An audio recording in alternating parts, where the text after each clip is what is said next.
আমার আল্লাহ রাব্বুল আমিন বলছেন যালিকা মিন আয়াতিল্লাহ।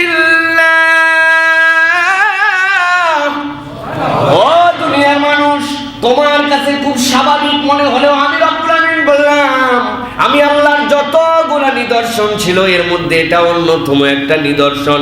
এই প্রশস্ত গুহার মধ্যে আরামে তারা থাকে, ডান দিয়ে সূর্য যায়, বাম দিয়ে সূর্য যায়, সরাসরি গায়ে আলো পড়লে পুড়ে যাবে, আবার আলো না পড়লে অস্বস্তিও হবে। আবার এত বড় প্রান্তর, সেই প্রান্তরে আলোর শেডিংটাও বড় কঠিন, কিন্তু আমি আল্লাহ আমার এই বান্দাদের জন্য অ্যারেঞ্জ করে রেখেছিলাম। এটা আমি আল্লাহর অন্যতম একটা নিদর্শন। সুবহানাল্লাহ। সম্মানিত হাজিরিন, আজকের জুমায় আমরা সংক্ষিপ্ত সময়ে পবিত্র কোরআনুল কারীমের অন্যতম একটি সূরা সূরাতুল কাহাফের কতগুলি বিষয় নিয়ে আমরা একটু আলোচনা করব। আমরা সকলেই কম বেশি জানি কোরআনুল কারীমের মধ্যে আল্লাহ রাব্বুল আলামিন যে সকল সূরাগুলিকে আমাদের জন্য অন্যতম নিয়ামত স্বরূপ পাঠিয়েছেন, তার মাঝে অন্যতম একটি সূরা হচ্ছে সূরাতুল কাহাফ। হাদিসের মধ্যে এসেছে, দুই ধরনের বর্ণনা এসেছে। মুসলিম শরীফের হাদিসের মধ্যে একটা বর্ণনা এসেছে, অন্য হাদিসের মধ্যে এসেছে, দুইটাই সহিহ রিওয়ায়াত। রাসূলুল্লাহ সাল্লাল্লাহু আলাইহি ওয়াসাল্লাম বলছেন, যদি তোমরা দাজ্জালের ফিতনার থেকে বাঁচতে চাও তাহলে তোমরা সূরাতুল কাহাফের প্রথম 10 আয়াত আত্মস্থ করে ফেলো। আবার আরেক হাদিসের মধ্যে আল্লাহ রাসূল সাল্লাল্লাহু আলাইহি ওয়াসাল্লাম বলেছেন, দাজ্জালের ফিতনা থেকে বাঁচতে চাইলে সূরা কাহাফের শেষ 10টি আয়াত আত্মস্থ করো। আবু দাউদের হাদিসের মধ্যে আসছে, রাসূল আরবি সাল্লাল্লাহু আলাইহি ওয়াসাল্লাম বলছেন, তোমরা যদি কেউ দাজ্জালের সাক্ষাৎ পেয়ে যাও, সাথে সাথে তোমরা সূরাতুল কাহাফ তেলাওয়াত করতে শুরু করো, আল্লাহ তার ফিতনা থেকে তোমাদের হেফাজত করবেন। অপর হাদিসে রাসূলুল্লাহ সাল্লাল্লাহু আলাইহি ওয়াসাল্লাম বলছেন, কেউ যদি জুমার দিনে যেভাবে সূরাতুল কাহাফ অবতীর্ণ হয়েছে সেভাবেই এই কাহাফকে তেলাওয়াত করে তথা পুরা সূরা যদি তেলাওয়াত করে, তাহলে এই জুমা থেকে আগামী জুমা পর্যন্ত আল্লাহ তার সাথে একটা নূর দিয়ে দিবেন, যেই নূর দিয়ে সেটা রাস্তা দেখতে পাবে। সুবহানাল্লাহ। আরেকটা হাদিসের মধ্যে আসছে, রাসূলুল্লাহ সাল্লাল্লাহু আলাইহি ওয়াসাল্লাম বলছেন, নূরুহুম ইয়াসআ বাইনা আইদিহিম ওয়া বিআইমানিহিম। কিয়ামতের দিনে বান্দাদের যে ডান থেকে সামনে থেকে আলো পাবে, এটা হচ্ছে সূরাতুল কাহাফের তেলাওয়াতকারীরা। যারা সূরাতুল কাহাফ তেলাওয়াত করবে, জান্নাতে যাওয়ার জন্য আল্লাহ এই সূরাকে তাদের জন্য টর্চ লাইট বানায় দেবে। সুতরাং এই সূরাতুল কাহাফের অনেক ফজিলতের কথা আল্লাহ রাসূল কেবল বলেনই নাই, প্রমাণিতও আছে। রাসূলুল্লাহ সাল্লাল্লাহু আলাইহি সাল্লাম থেকে একটা হাদিস এসেছে, যে হাদিসের মধ্যে এক সাহাবী রাত্রেবেলা সূরাতুল কাহাফ তেলাওয়াত করছিলেন, দুইটা রশি দিয়ে তার একটা জানোয়ার বাঁধা ছিল, মানে জানোয়ারটা খুব শক্তিশালী, এই জন্য ডবল রশি দিয়ে বেঁধে রাখছে। উনি রাত্রেবেলা সূরাতুল কাহাফ তেলাওয়াত করছেন, আর দেখেন ওই জানোয়ারটা পাগলের মতো ছটফট করছে। খানিকক্ষণ পরে খেয়াল করে দেখলেন আসমান থেকে কি জানি একটি মেঘের মতো এসে তার পাশটুকুকে আবৃত করে রেখেছে। ভয় পেয়ে তিনি তেলাওয়াত বন্ধ করলেন, রাসূলুল্লাহ সাল্লাল্লাহু আলাইহি ওয়াসাল্লামের কাছে সকালবেলা বললেন, ইয়া রাসূলুল্লাহ, আমি সূরা কাহাফ তেলাওয়াত করছিলাম, জানোয়ার অস্থির, পাশ দিয়ে দেখি মেঘের মতো কি যেন আমাকে ঢেকে ধরতেছে। আল্লাহ রাসূল বললেন, ও আমার সাহাবী, এইটা তোমার কোরআন তেলাওয়াতের ফজিলত, সূরা কাহাফ তেলাওয়াতের ফজিলত। আল্লাহ যার কালাম তেলাওয়াত করে আসমান থেকে তাদের জন্য সাকিনা অবতীর্ণ করেন, এটা ছিল তোমার জন্য সাকিনা। সুবহানাল্লাহ। প্রিয় ভাইরা, এই হচ্ছে সূরাতুল কাহাফ। এই সূরা কাহাফ আমরা কম বেশি পড়ি, জুমার দিনে আমরা পড়ার চেষ্টা করি। আজকে আমরা সূরাতুল কাহাফ থেকে 9টি শিক্ষার কথা আলোচনা করার চেষ্টা করব, যে এই সূরাটির এত মর্যাদা, এই সূরাটি আলোকবর্তিকা, দাজ্জালের ফিতনা থেকে বাঁচায়। সূরার মধ্যে আসলে আছে কি? এই সূরাটার মধ্যে আল্লাহ রাব্বুল আলামিন আরো শিক্ষা আছে, কিন্তু সংক্ষিপ্ত সময়ে 9টি বিষয়ের উপরে আমরা সূরাতুল কাহাফের যে মৌলিক শিক্ষা, তার উপরে আমরা কিছু কথা বলার জন্য চেষ্টা করব। ওয়া মা তাওফীকি ইল্লা বিল্লাহ। প্রিয় ভাইরা, এই শিক্ষাগুলো প্রথম সূরাতুল কাহাফ আমাদের জন্য যে শিক্ষা দেয়, সে শিক্ষাটি হচ্ছে সুপথ প্রাপ্তি এবং হিদায়াতে অটল থাকা আল্লাহর ইচ্ছা এবং সন্তুষ্টি ব্যতীত অসম্ভব।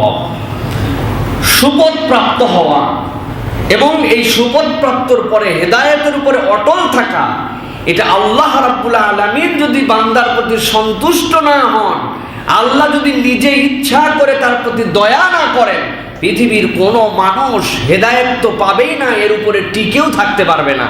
পৃথিবীতে কত মানুষকেই দেখা গেছে একটা বয়স পর্যন্ত কি সুন্দর নামাজি, কি সুন্দর তার জান্নাতের দিকে চলাফেরা, হঠাৎ করে কলেজ লাইফে যে, বিশ্ববিদ্যালয় লাইফে যে, তার থেকে নোংরা মানসিকতা পরিবর্তিত মানুষ আর কেউ হয় না। আছে না এরকম? আবার সারা জীবন পড়ালেখা করছে উল্টা, হঠাৎ করে আল্লাহ তার মধ্যে দিনের এমন বুঝ দিছেন, দুনিয়া একদিক, সে আল্লাহ রাস্তায় চলার জন্য একদিক। এইটার নজিরও আমাদের মধ্যে আছে, আছে কি না? সূরাতুল কাহফ আমাদেরকে শিক্ষা দেয়। আল্লাহ রাব্বুল আলামিন 17 নম্বর আয়াতের মধ্যে সেই দিকে ইঙ্গিত করছেন। আল্লাহ বলছেন, ভালো করে খেয়াল করে দেখো, وَتَرَى الشَّمْسَ إِذَا طَلَعَت تَّزَاوَرُ عَنْ كَهْفِهِمْ ذَاتَ الْيَمِينِ وَإِذَا غَرَبَت تَّقْرِضُهُمْ ذَاتَ الشِّمَالِ। ওই কাহফওয়ালা যারা তাদের নিজেদের রবের সাথে শিরিক করবে না, রবের সাথে অংশ স্থাপন করবে না, অথচ তাদের রাজত্বের মধ্যে দাকিয়ানুস তিনি সহ তার পুরা অঞ্চলের মধ্যে শিরিকে সয়লাভ। এই মানুষ কয়টা মূল্য চিন্তা করলো না, আমরা এই কাজের সাথে জড়িত হব না, আমরা এখান থেকে বেরিয়ে যাব। তুমি কি জন্য আসছো, তুমি কি জন্য আসছো, তুমি কি জন্য আসছো, সিদ্ধান্ত সর্বশেষ দেখে সব মানুষ একই মোটিভে এসেছে। আল্লাহ বলছেন, এই মানুষগুলা যখন গুহার মধ্যে অবস্থান করছে, আল্লাহ বলছেন, আমি রব্বুল আলামিন আমার কাছে হেদায়েত ভিক্ষাছে, আমার সাথে শিরিক করবে না জন্য যখন তারা যাচ্ছিল, আমি আল্লাহ তাদের জন্য কি ব্যবস্থাপনা গ্রহণ করলাম। আল্লাহ বলছেন, ওয়াতারাশ শামসা ইযা তালাত, আপনি দেখতে পাবেন যখন তাদের কাছে সূর্যটা উদিত হয়, সূর্য যেই না উদিত হয়ে যায়, উদিত হওয়ার পরে ওই মানুষগুলা গুহাভ্যন্তরে আছে, কিন্তু আল্লাহ বলছেন যখন সূর্য উদিত হয়, ওই উদিত হওয়ার সময় তাদের ডান পাশ দিয়ে অতিক্রম করে চলে যায়, আলো তাদের সরাসরি গায়ের মধ্যে পড়ে না, ভিতরটাকে পরিষ্কার করে দিয়ে অন্যদেরকে দেখায়ও দেয় না, আবার ভিতরে টেম্পারেচার নষ্ট হয়ে যাবে, এমন ঠান্ডা হয়ে যাবে যে তাদের বাসযোগ্য হবে না, এরকমও নয়। ডান পাশ দিয়ে অতিক্রম করে করে সূর্যটা চলে যায়, এমন একটা বিউটিফুল প্লেসে আল্লাহ ওই গুহার মধ্যে তাদেরকে অবস্থান করাচ্ছেন। আল্লাহ বলছেন কেবল এরকমই নয়, আবার যখন সূর্যটা ডুবতে শুরু করে, তারপরে আর যখন সূর্যটা ডুবে তখন তাদের বাম পাশ দিয়ে অতিক্রম করে। খুবই সহজ কথা, কিন্তু আল্লাহ বলছেন না, এত সহজ কথা নয়। কেন নয়? তার কারণ জানো নাকি? ওয়াহুম ফি ফাজওয়াতিন মিন, যেই গুহার মধ্যে তারা আছে, এই গুহাটা ছোট্ট একটু গুহা নয়, এটা একটা প্রশস্ত প্রান্তর। খুব বিস্ময়কর ভাবে রব্বুল আমিন তাদেরকে সেখানে অবস্থান করিয়েছেন। ফাজওয়া মানে হচ্ছে প্রান্তর, গুহাকে আল্লাহ প্রান্তরের সাথে তুলনা দিয়েছেন, ভিতরটা অনেক বড়, কিন্তু এমন অভূতপূর্ব একটা গুহায় আল্লাহ তাদেরকে হিদায়াত দেওয়ার মধ্যে ঢুকায় রেখেছেন, যেখানে সরাসরি আলো পড়লে মানুষ দেখে ফেলবে, আবার সূর্যের সাথে সম্পূর্ণ ডিসকানেক্ট হলে তাদের হায়াতের মধ্যে বিরাট সমস্যা হবে। আল্লাহ ডান দিয়েও নিয়ে যান, বিকালবেলা বাম দিয়েও নিয়ে যান, কিন্তু এই প্রশান্ত আত্মাগুলার ঘুমেরও ডিস্টার্ব হয় না, বাহির থেকে কেউ ভিতরে দেখতেও পায় না। সুবহানাল্লাহ। আমার আল্লাহ রাব্বুল আমিন বলছেন, যালিকা মিন আয়াতিল্লাহ। ও দুনিয়ার মানুষ, তোমার কাছে খুব স্বাভাবিক মনে হলেও আমি রব্বুল আমিন বললাম, আমি আল্লাহর যতগুলো নিদর্শন ছিল এর মধ্যে এটা অন্যতম একটা নিদর্শন।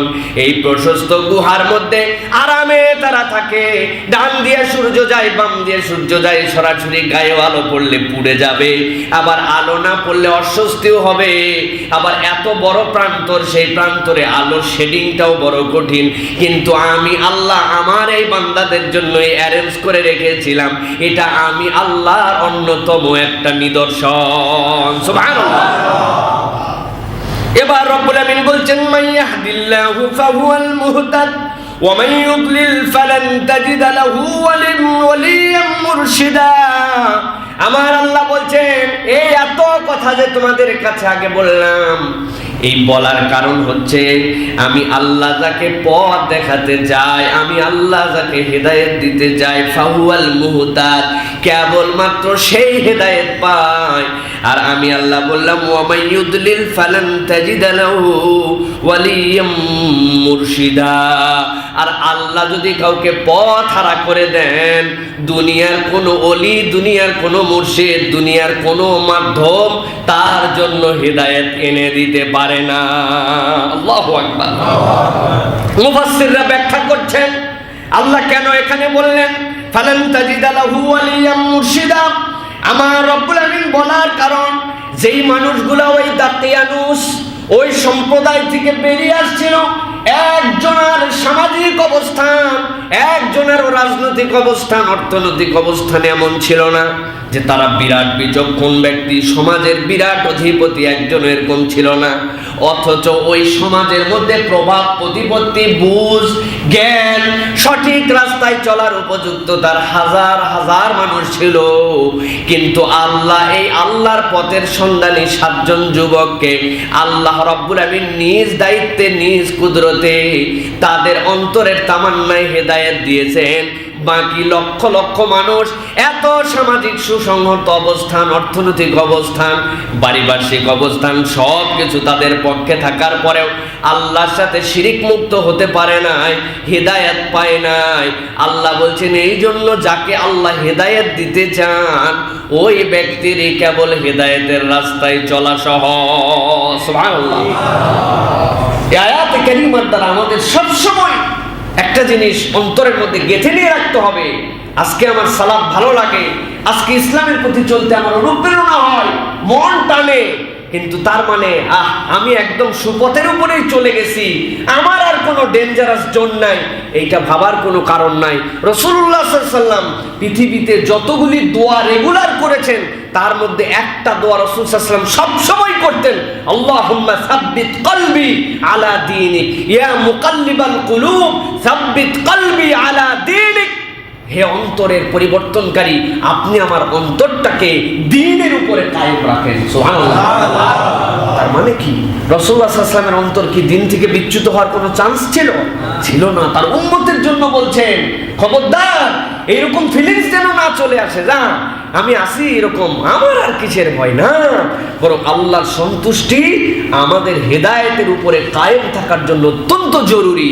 প্রিয় ভাইয়েরা, এই আয়াতে কারিমা আমাদেরকে এই শিক্ষা দিচ্ছে যে যেই বান্দারা দুনিয়ার বুকে আল্লাহ রাব্বুল আলামিনকে অসন্তুষ্ট করে চলছে, তারা দুনিয়ার বুকে যত ধরনের শান্তি পায়, হেদায়েতের শান্তি যদি না পায় তাহলে প্রকৃত তার সাথে আসলে কিছুই নেই। ঠিক কি না?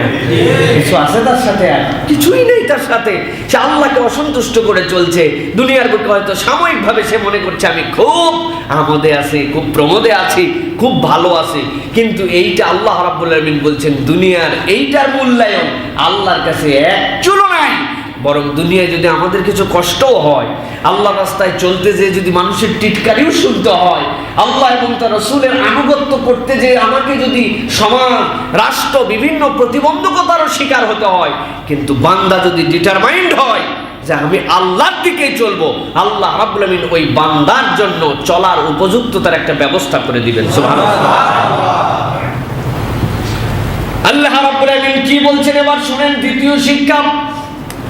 আল্লাহ রাব্বুল আমিন বলছেন যে ব্যক্তি নিজের ঈমান এবং দ্বীনকে রক্ষা করার জন্য নিজের অন্তরের মধ্যে এই অনুপ্রেরণা একবার জাগাবে যে আমার দ্বীন আর আমার ঈমান সবার আগে, আল্লাহ রাব্বুল আমিন বলছেন টেনশন করো না, এই মন যদি তোমার হয়ে যায় আল্লাহ তোমাকে হেফাজত করবেন, আর আল্লাহ তোমাকে হেফাজতের দায়িত্ব নিজেই নিজের কাছে নিয়ে নেবেন। সুবহানাল্লাহ।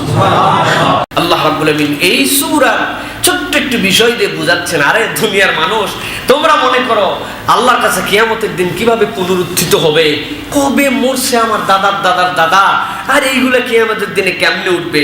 আল্লাহ বলছেন কিয়ামতের পুনরুত্থান যে কত সহজ এটা দুনিয়ার বুকে আমি রব্বুল আমিন দেখাইছি। 25 নম্বর আয়াতের মধ্যে আল্লাহ বলছেন না, ওয়ালা বিসু ফি কাহফিহিম 300 সিনিনা ওয়াজদাদু 9।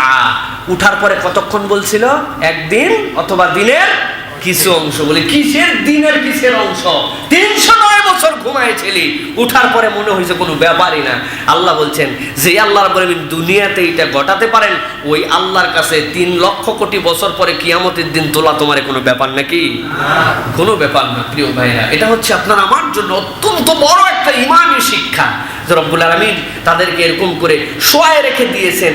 আল্লাহ রাব্বুল আলামিন তারপরে তোলার পরে বলতে পারে একবেলা ঘুমাই নাই, সেই রব আপনাকে আমাকে কিয়ামতের দিনে যে দাঁড় করাবেনি, উঠাবেনি, এতে কোনো সন্দেহ নাই। এই সন্দেহ করলে তার মধ্যে ঈমান নেই। প্রিয় ভাইরা, এটা হচ্ছে অন্যতম একটা শিক্ষা। এরপরে 8 নম্বরে আল্লাহ রাব্বুল আলামিন কঠিন একটা শিক্ষা দিয়েছেন, দুনিয়া এবং আখিরাতের কল্যাণ, আল্লাহর প্রিয় বান্দাদের সহবতে থাকা এবং জিকিরে রত হওয়া। দুনিয়া আখিরাতে যদি আমরা কল্যাণ পেতে চাই, আল্লাহ রাব্বুল আলামিন শিক্ষা দিচ্ছেন যে আল্লাহর প্রিয় বান্দাদের সহবত তোমাদের লাগবে। ভালো মানুষকে বেছে হুসনে জন যাদের প্রতি হয়, যারা আল্লাহ ভীরু তাকওয়াপন্থী, তাদের সহবত তোমাদের লাগবে। খারাপ সহবতে গেলে তুমি দুনিয়া আখিরাতে বরবাদ হয়ে যাবে তোমাদের জন্য। আল্লাহ রাব্বুল আলামিন বলছেন واصبر نفسك مع الذين يدعون ربهم بالغداة والعشي يريدون وجهه ولا تعد عيناك عنهم।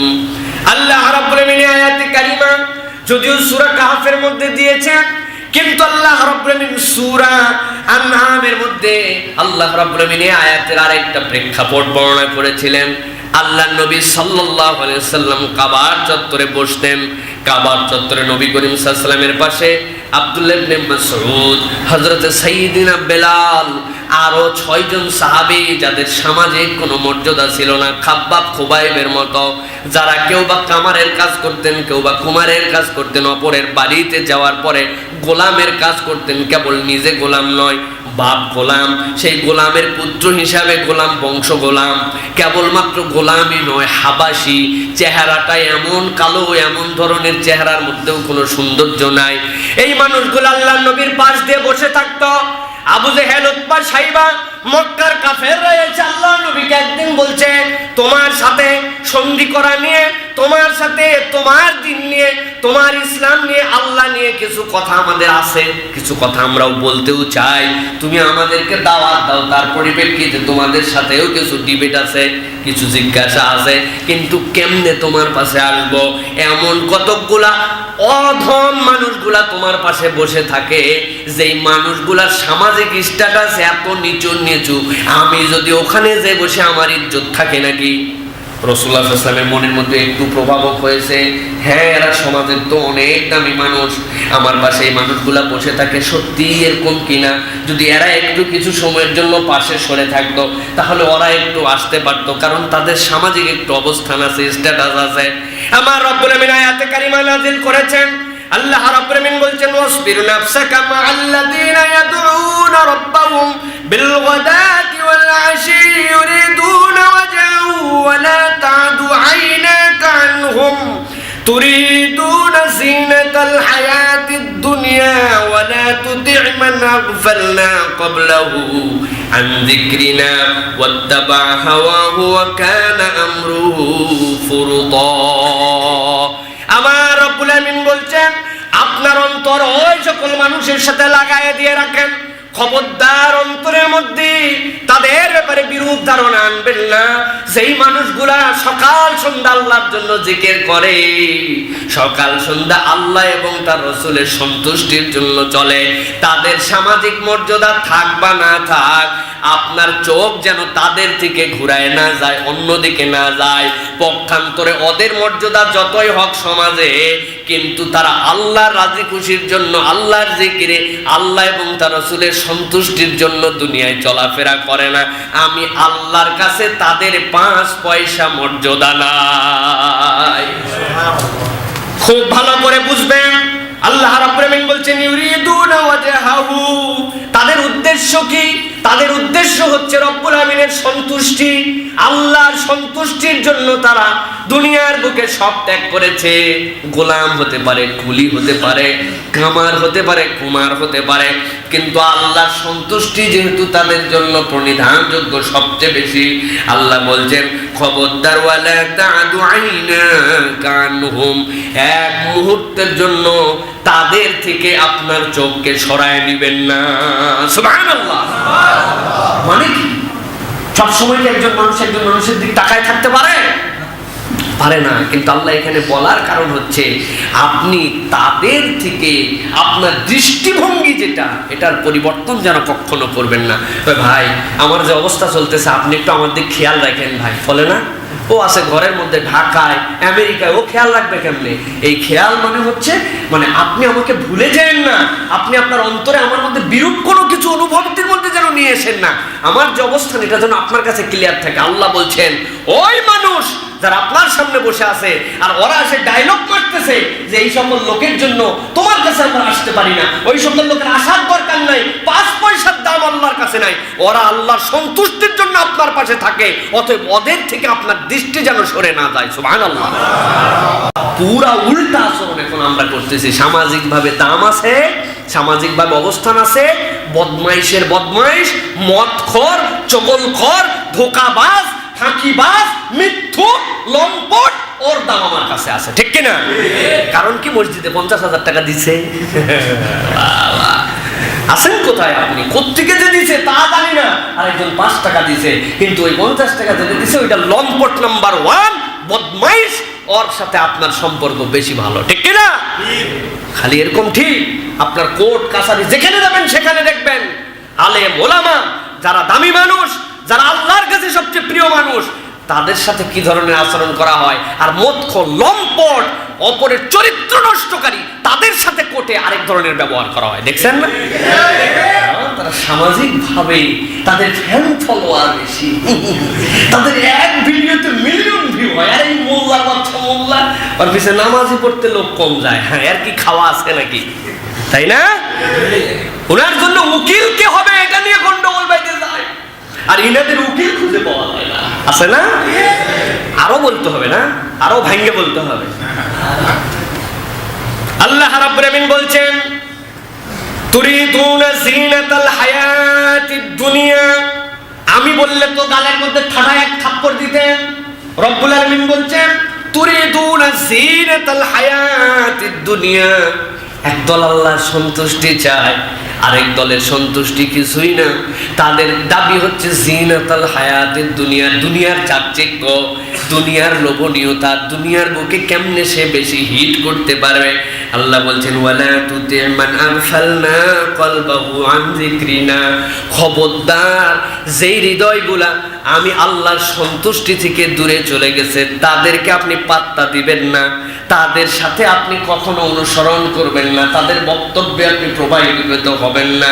ওয়াত্তাবা হাওয়া, ওই মানুষগুলা তো নিজেদের হাওয়া, নিজেদের পবিত্রের অনুসরণ করে। ওয়া কানা আমরুহু ফুরুতা, ওদের সব কাজগুলাই হচ্ছে সীমা লঙ্ঘনের কাজ। খুব সাবধান। তাহলে এখানে দুইটা দলের পরিচয় পাওয়া গেল। একটা দল হয়তোবা দরিদ্র, সামাজিক স্ট্যাটাস নাই, কিন্তু তারা আল্লাহর জিকির সকাল সন্ধ্যা করে আর আল্লাহর সন্তুষ্টি কেবল কামনা করে। আরেক দল কি সীমা লঙ্ঘন করে, দুনিয়ার চাকচিক্য চায়, মানে রসুলের কাছে হিদায়াত নিতে আসবে তাও ঠাট বাট কমে নাই, তোরা সরে যা আমরা আসবো এখন। আল্লাহ রাসূল বলেছেন এইগুলোর কোনো খাওয়া নাই, এইগুলোর কোনো পাত্তা আপনি দিবেন না। যারা আল্লাহ এবং তার রাসূলকে ভালোবাসে তাদেরকে ভালোবাসতে হবে, ঠিক কিনা? নিজেরা একটু হিসাব করে দেখবেন, গরিব মানুষের সাথে সম্পর্ক বেশি রাখেন, খালি ধনী মানুষের সাথে সম্পর্ক করেন না। খালি ধনী মানুষের কাছে গেলে বিপদ আছে, নিজের আরো বেশি হতাশা বাড়বে।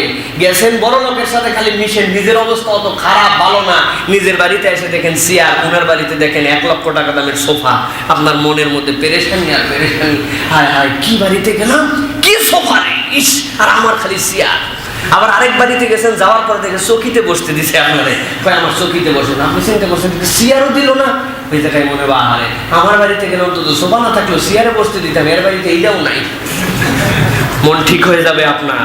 এই জন্য খালি ধনী, খালি বড়লোক, খালি চাকচিক্য নয়, বরং আল্লাহ রাব্বুল আলামিনকে যে মহব্বত করে, আল্লাহকে যে ভালোবাসে, তাদের সাথে সম্পর্ক বৃদ্ধি করতে হবে। সর্বশেষ যে শিক্ষাটি 9 নম্বর আমাদের জন্য, সেটা হচ্ছে জ্ঞানের জন্য সফর করা এবং জ্ঞানের জন্য সফর করলে আল্লাহ রাব্বুল আলামিন ইলমে বরকত দান করেন।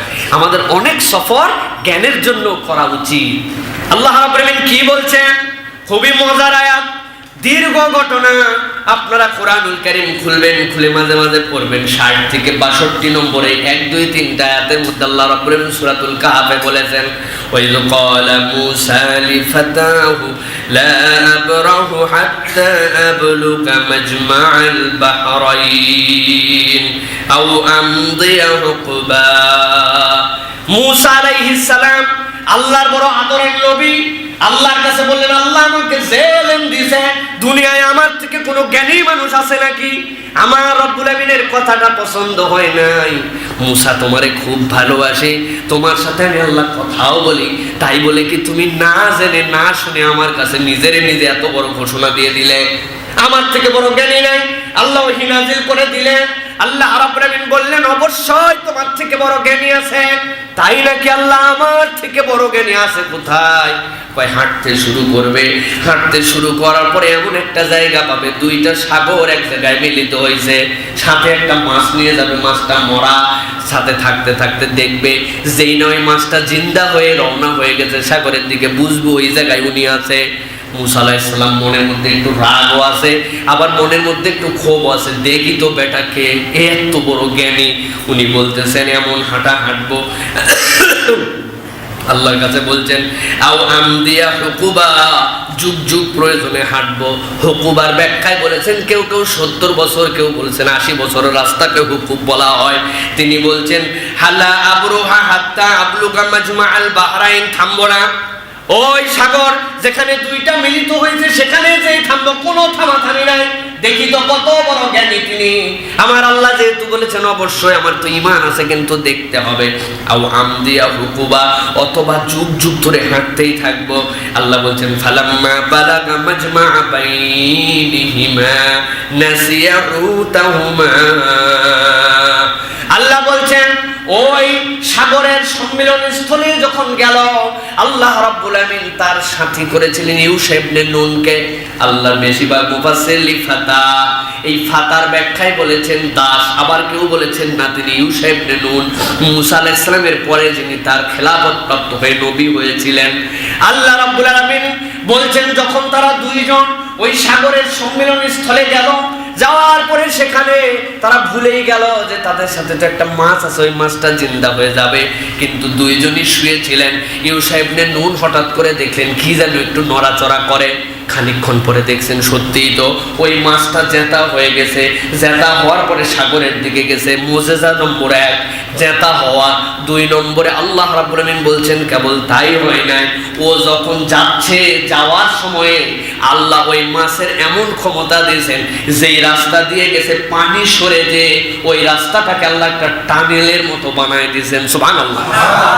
কিন্তু ভুলে গেছে, বলতে মনে নাই। আল্লাহ রাব্বুল আমিন বলছেন, নাসবাইনা বাইনিহিমা নাসিয়া হুতাহুমা ফাত্তাখাযা সাবিলাহু ফিল বাহরি সারাবা। ওই মাছটা একটা টানেল বানায় সাগরের মধ্যে চলে গেছে, কিন্তু তাদের তোর মনে নাই। ফালাম্মা জাওয়াজা ক্বালা লিফাতা, এরপরে চলতে চলতে যখন তিনি ক্লান্ত হলেন, ক্বালা লিফাতা, এই ফাতা মানে যুবক, যুবক মানে ইউশা ইবনে নুনকে মূসা আলাইহিস সালাম বলছেন, ও যুবক, আতিনা গাদানা, আমাদেরকে একটু নাস্তা দাও, খাদ্য দাও। লাকাদ লাকিনা মিন সাফারিনা হাযা নাসাবা, এই সফরটা আমাদেরকে ক্লান্ত করে ফেলছে, একটু খাবার দাও। যেই না তিনি খাবার চাইছেন, সাথে সাথে ইউসুফ ইবনে নুনের মনে পড়ে গেছে, আরে ওই মাছ তো গতকালকে ওই জায়গায়, আল্লাহ তো এই ইশারা দিয়ে দিয়েছেন সাগরের মিলনস্থল, যেখান থেকে মাছ জিন্দা হয়ে চলে যাবে, আমি তো বলতে ভুলে গেছি। এখন আমার কাছে যেই না খাবার চাইছে, উনি বলছেন, হে আল্লাহর নবী, আমি তো শয়তান আমারে ভুলায় দিয়েছে, গতকালকে তো এই ঘটনা ঘটে গেছে, মাছ তো বের হয়ে চলে গেছে, আপনারে বলতেই মনে নাই। মূসা আলাইহিস সালাম বললেন, একদিনের রাস্তা অতিক্রম করেছি, পায়ের ধার দেখে দেখে চলো, আবার পিছন দিকে ফেরত যাই। পিছন দিকে হিসাব করে আসলেন। আসার পরে দেখেন ওই সাগরের মিলনস্থলে পুরা চাদর আবৃত করে একটা মানুষ মুখ পর্যন্ত ঢাকায় শুয়ে আছে। আসসালামু আলাইকুম। যেইনা সালাম দিয়েছেন উনি তখন বলতে শুরু করলেন, এই প্রান্তরে যেখানে জনমানবহীন আমারে সালাম দিল কে দেখি তো। মুখ খুলছেন, সুবহানাল্লাহ। এরপরে দীর্ঘ ঘটনা সবাই জানেন আপনারা। তিনি তার কাছ থেকে বলে ওয়াদা নিলেন আমার সাথে থাকতে পারবে, কোনো প্রশ্ন করা যাবে না। একের পরে এক সাগরের মধ্যে পার হলেন, নৌকা ফুটা করে দিলেন। দিনের পরে দিন খেটে খেটে পাঁচিলকে ঠিক করে দিলেন, এক যুবককে হত্যা করে দিলেন। ধৈর্য ধরার ক্ষমতা নাই, বলে কি আশ্চর্য কথা, কাজ নাই কাম নাই, পার করে দিল আপনার সমুদ্র, তারই ক্ষতি করে আপনি নৌকা ফুটা করে ডুবাই দিলেন। সারাদিন খাবার পাই না, কিছু না, মানুষের কাজ করে দিলেও টাকা পাওয়া যাবে। আজগবি এক বাড়ির মধ্যে যায় পাঁচিল ঠিক করার কাজে আপনি থেকে গেলেন। তোমার সাথে আমার সম্পর্ক কিন্তু শেদ বলে না, ধৈর্য কুলালো না। তবে হ্যাঁ, যাওয়ার আগে আপনাকে তাবিল গুলা বলে দেই। উনি এরপরে তাবিল গুলা যখন বললেন, মুসা আলাইহিস সালাম বুঝলেন হ্যাঁ হ্যাঁ, আমার এই অহংকার বড় ভ্রান্ত অহংকার, আমার থেকে জ্ঞান কারো নাই, আমার থেকে অবশ্যই অবশ্যই আল্লাহ আপনাকে জ্ঞান বেশি দিয়েছে। এটা তো একটা ঘটনা মাত্র, কিন্তু এই ঘটনার শিক্ষা কি? আমাদের ইলমের জন্য অনেক সময় সফর করতে হয়। অনেক সময় দেখবেন বাড়ির কাছের মাদ্রাসায় পড়ালেখা হয় না, ঠিক কি না? দূরে গেলে একটু পড়ালেখা ভালো হয়। বাড়ির কাছে তো খায় দেয়, বাড়ির থেকে আসে যায়, ওর ফিলিংসের মধ্যে আসে না। এই জন্য অনেক সময় বাচ্চা কাচ্চাদের দূরে দেয় মানুষ। আবার অনেক সময় জ্ঞানের জন্য সফর করতে হয়, যে একটু যাই, আল্লাহ দুনিয়াটা দেখে চড়ে ফিরে আসি। আমি আমার ওই কুয়ার মধ্যে আসি আর মনে করছি এই জায়গায় আমি সবচেয়ে বড় দামি ব্যাং, আমার তো বেশি আর কেউ জানে না। এই এলেম নিয়ে এই ধারণা করা আল্লাহ নবীকে দিয়ে শিক্ষা দিয়েছেন, এইটা যেন করবে না। তুমি সবসময় নিজেকে ছোট ভেবে জানবে যে আল্লাহর দুনিয়ায় ছোটও না একবারে, আল্লাহর দুনিয়ায় আমার থেকে অনেক জ্ঞানী মানুষ আছে, ঠিক কিনা? আমার জানা অনেক কিছু এখনো বাকি আছে। আপনাকে বিশ্বাস রাখতে হবে প্রিয় ভাইয়েরা। আল্লাহ রাব্বুল আলামিন এই যে শিক্ষাগুলি আপনারা আমার জন্য দিয়েছেন, যে এইগুলা বললাম, এটা আপনারা পড়বেন, নিজেরা একটু চর্চা করার চেষ্টা করবেন, নিজে পড়ে পড়ে কোরআনুল কারীমের মধ্যে এরকম করে পয়েন্ট আউট করার চেষ্টা করবেন। তাহলে আপনার আমার মনের মধ্যে একটা ভিন্ন রকম প্রশান্তি লাগবে। আল্লাহ রাব্বুল আলামিন সূরা কাহাফের এই তেলাওয়াত এবং শিক্ষা আমাদেরকে অন্তরে ধারণ করার তৌফিক দান করেন, বলে আল্লাহুম্মা আমিন।